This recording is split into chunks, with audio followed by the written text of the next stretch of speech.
Bharatiya Janata party ने एक देशव्यापी स्तर पर अभियान प्रारंभ किया है।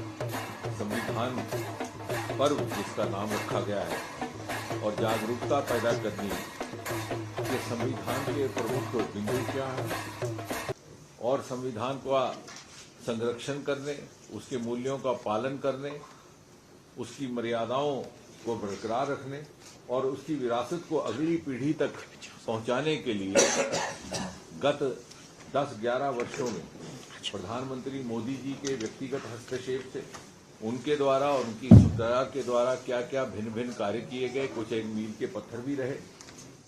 लगभग 88 बार कांग्रेस की सरकारों ने 356 अनुच्छेद का उपयोग या दुरुपयोग किया है केवल सरकारें भंग करने के लिए। और जब भी संविधान का संशोधन कांग्रेस की सरकार के द्वारा हुआ तो उसके पीछे की मंशा थी कहीं ना कहीं सत्ताधारी पार्टी अर्थात कांग्रेस पार्टी का हित खतरे में था, उसको बचाने के लिए या अपने परिवारवाद को आगे बढ़ाने। उसके प्रमुख उदाहरण आप जानते हैं, जब इंदिरा जी के खिलाफ उनकी चुनाव का जजमेंट आता है तो एक संशोधन लाया जाता है कि प्रधानमंत्री का पद किसी भी कानूनी चुनौती से ऊपर है, यानी प्रधानमंत्री की इलेक्शन के ऊपर कोई कचहरी में अदालत में चुनौती नहीं दे सकता। इसके उपरांत जब इलेक्शन कराने का समय आता है लोकसभा का तो उन्हें लगता है कि अभी वातावरण अनुकूल नहीं है तो एक संशोधन लाया जाता है, शायद 42-43 अमेंडमेंट या जो भी था, कि विधानसभाओं, क्योंकि अधिकतर राज्यों में कांग्रेस की सरकारें थी, कि लोकसभा और विधानसभाओं का कार्यकाल 5 वर्ष से बढ़ा करके 6 वर्ष किया जाता है। अर्थात चुनाव उस समय होंगे जब इंदिरा जी या प्रधानमंत्री समझेंगे कि उनके वातावरण उनके अनुकूल है। यानी इस प्रकार से खिलवाड़ संविधान के साथ किया जाता था। महिलाओं को लेकर शाहबानों का कानून केवल तुष्टीकरण की राजनीति के लिए, एक वोट बैंक को नजर में रखते हुए। और अगर आप इसकी तुलना करें जो संशोधन मोदी जी के होते आए हैं एक के बाद एक, वो जनहित के लिए, उसमें अगर कभी कहा गया कि महिलाओं के लिए, और जो कानून विधेयक लाए गए महिलाओं के लिए 33% आरक्षण संसद में, विधानसभाओं में, कांग्रेस पार्टी क्यों नहीं कर पाई? क्योंकि उनको तो अपने घर से ही ढूंढना है।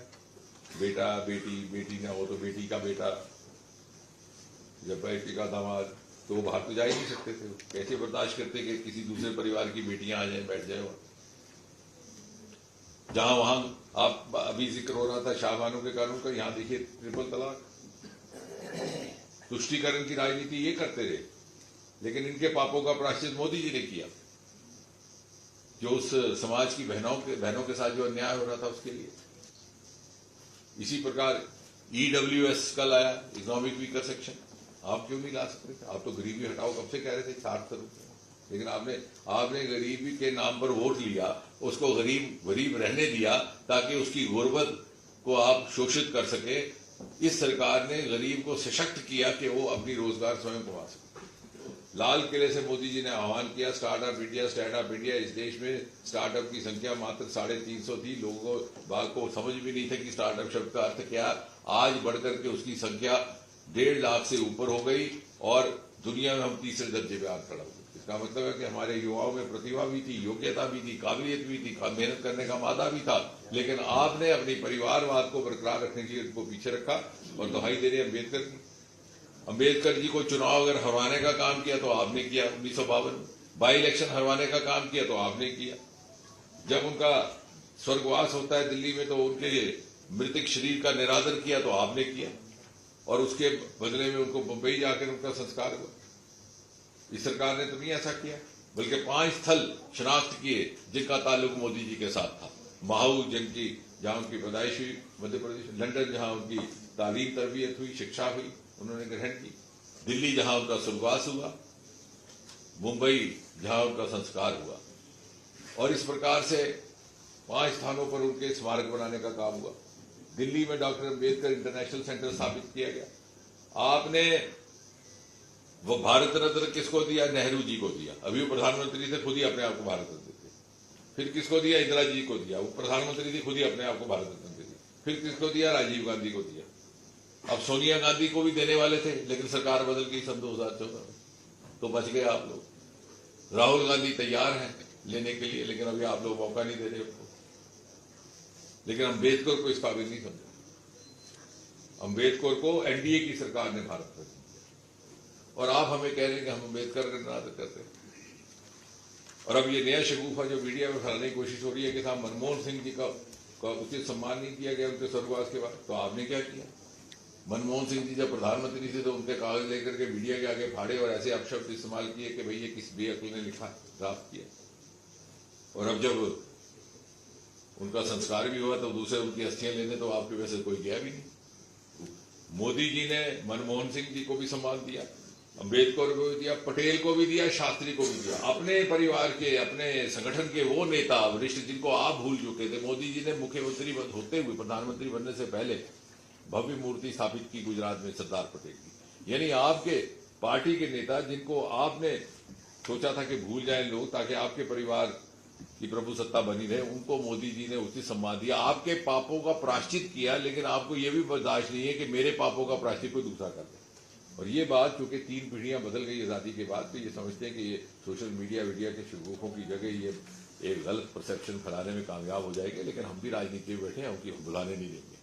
तो इसलिए इसी मकसद को लेकर के ये एक देशव्यापी अभियान प्रारंभ किया गया है।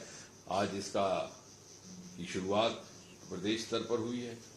डॉक्टर सिकंदर जो हमारे बड़े ही सम्मानजनक सांसद भी हैं, बुद्धिजीवी भी हैं, संगठन ने उनसे ये अनुरोध किया है कि वो इसकी जिम्मेवारी लें और इसको हम नीचे तक ले जाएंगे, जिला स्तर तक, मंडल स्तर तक, और विशेषकर युवाओं। सवाल बनता है 75 वर्ष का जो भाजपा ने क्राइटेरिया लगाया है, क्योंकि उसमें कुछ समय बाद प्रधानमंत्री भी फॉल करने वाले हैं, क्या सुविधा अनुसार उसको बदल दिया जाएगा? ऐसा है कि उस इन प्रश्नों के लिए मैं अधिकृत नहीं हूँ। ये हमारा एक संगठन है और संगठन की ओर से इन बातों का उत्तर भी दिया जाता है।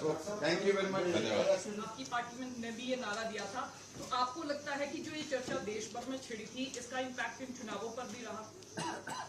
नहीं, वो तो खैर आप अपनी विश्लेषण करिए, हमारा ऐसा मानना नहीं। गोल्ड कड़ा या टेम्पर ज्वेलरी लेना चाहते हो तो ये है बेस्ट ऑप्शन। हिमाचल का popular jewellery brand Bhushan jewellers कड़ों की कलेक्शन में टेम्पर ज्वेलरी, शीट कड़ा, मीना वर्क गोल्ड कड़ा, गेरू कड़ा, ऑक्सीडाइज्ड गोल्ड कड़ा, बैंगल जैसी widest collection lowest making charges के साथ आपको बेस्ट प्राइसिंग में दे रहा है। तो अगर आप भी चाहते हैं गोल्ड कड़ा या टेम्पर ज्वेलरी खरीदना तो जरूर विजिट कीजिए भूषण ज्वेलर्स, लोअर बाजार, सोलन। जी नमस्कार, मेरा नाम बॉबी शर्मा है और मैं सिरमौर से बिलोंग करता हूँ, सिरमौर फारिकुरदार। और मैंने जब भूषण ज्वेलर का लकी ड्रॉ होना था उससे एक दिन पहले ही अपने वाइफ के लिए एक चेन ली थी और मुझे उसमें 9 कूपन मिले थे। उस पर रहा कि मेरी एक गाड़ी निकली हुई है, तो मैं इसके लिए भूषण ज्वेलर का बहुत बहुत शुक्रगुजार हूँ।